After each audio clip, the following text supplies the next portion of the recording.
What is happening, guys? We are in a WMA here in Florida, doing a public little spot and stalk today with a 30-06, trying to get a nice boar. Gotta keep in mind that all WMAs are not the same. Some allow center fire rifles, which is, you know, something like my Weatherby Vanguard Series 2. Some do not. Some just allow 22 or rimfire cartridges. This WMA allows this, so we're gonna take a nice little walk, see what we can get. Okay guys, we are on the move. Now, the reason I choose this trail is that if you're walking through here, there's gonna be wild hogs everywhere. If you're walking through there, you're making a lot of noise as you're walking around. Here, on this soft sand, these trails, you're making no noise. We got a deer right here. Beautiful. Hey, buddy. Gorgeous doe.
Whew, well that was exciting. Jeez Louise.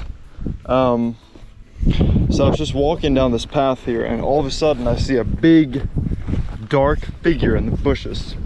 I was convinced it was a bear. It was a big figure. So I kind of stood there, rifle aimed at him, waiting to see what he would do, and all of a sudden he turned around. Huge boar hog. I mean, gigantic.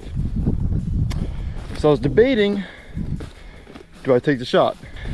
He took off a little bit further down and all of a sudden two more of his compadres came out and they were just as big as him. I mean, that was like 3 180-pound, 200-pound boar just appeared. And again, I didn't, should have I taken the shot? Maybe, but I've also walked like 3.5 to 4 miles just to get to that spot, and if I put down a 200-pound boar, especially here because you can't drive in here, I don't know how I'd get it out. I guess I'd have to call for backup, but all my friends live like 2 hours away, so we're gonna get back to the truck.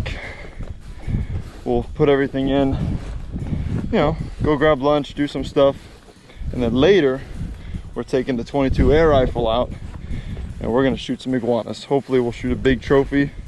I'll have my cousin with me, which would be cool. So we'll see you guys then.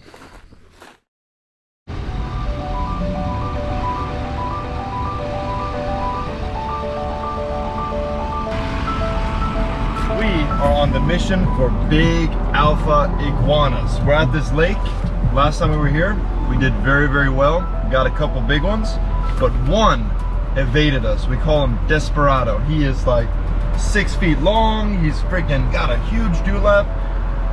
We hit him, he got away. So we came back today, we're armed, we got a kayak, we've got my cousin, he's gonna be on the rifle, and we just pulled up and we already see him. He is way up in that tree, looking over his whole kingdom. But you know what? He's invasive, he's damaging, so his kingdom will be no more.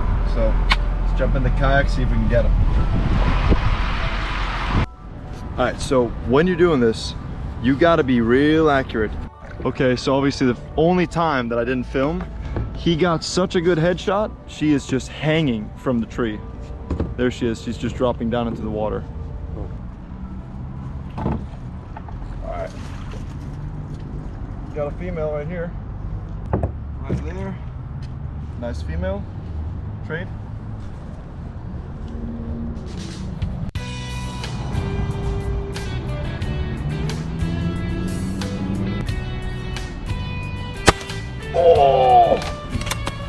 Oh, okay.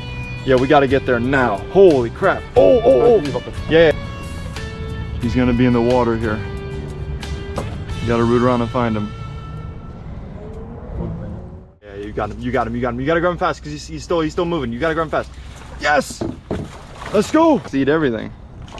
All right.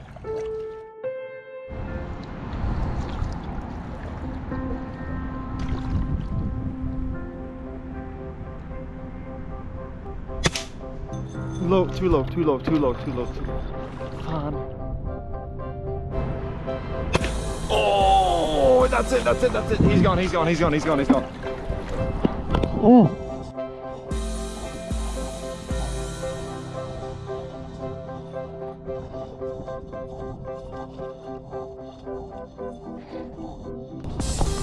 Holy crap, he's huge.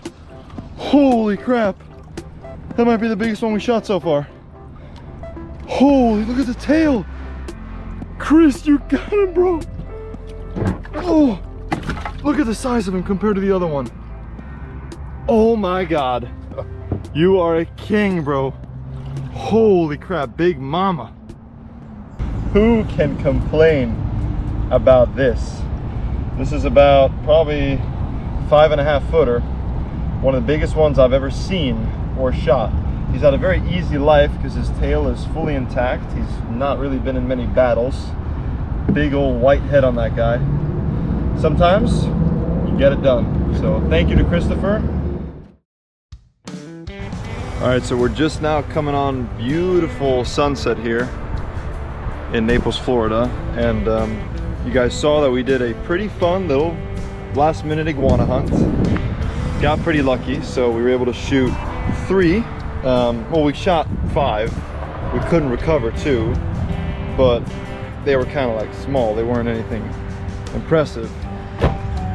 We got 1 female, 1 kind of like a sub-adult male, and then we got this guy right here. I mean, talk about a monster iguana. The freaking, the legs are about as thick as my arm. Huge tail on him. Beautiful specimen. I mean, and when you get one this size, you're gonna want a memory of it, because the vast majority of iguanas that I shoot, and I've shot many, they're not anywhere close to this size.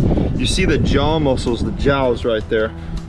I mean, they are just comically large. Looks almost swollen. So this iguana, we're gonna want to make something out of it. And I'm not sure what we'll do yet, but the easiest thing you can do is we're gonna do a full skinning of this iguana.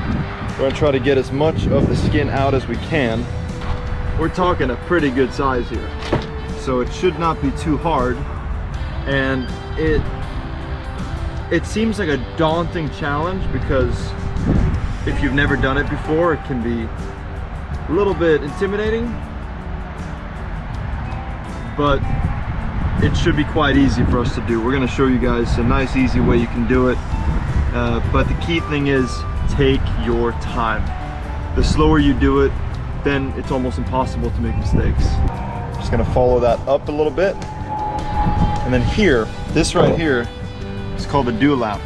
Now this one we're going to want in 2 pieces. We're going to want left side and the right side. So what you're going to do is you want to start cutting into it carefully up like this, but you don't want to do all of this with the knife because the dewlap will separate. If you just grab it one side too much, grab your knife. Try to make sure, move it back to the middle. So make sure it goes right down the middle. We got lucky with this one. All right, so once you've splitted his dewlap like that, we're gonna come down through here. What you wanna do is you wanna go cut through the bottom of the mouth, and then you wanna separate each sides of the mouth. Separate them out. And then you just use your knife, go nice and slow underneath. Try to go around these jaw muscles. And then we're gonna mark out the arms. Go down like this, mark out the legs, and then go down as far in the tail as you're comfortable with. Usually I go to about here, because this is a big pain to try to get all that meat out of there. So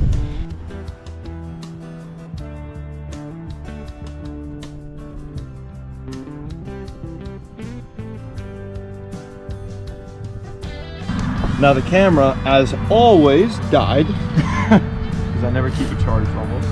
So we didn't keep the arms, or we didn't keep the hands or the feet on there because you can't really skin them out. But we did get the full dewlap. We got both sections of it. We got both legs. We got the whole back stripe here. Now notice how we did not do the whole tail. We only did to this section right here. And the reason for that is that the section beyond that is the one they drop.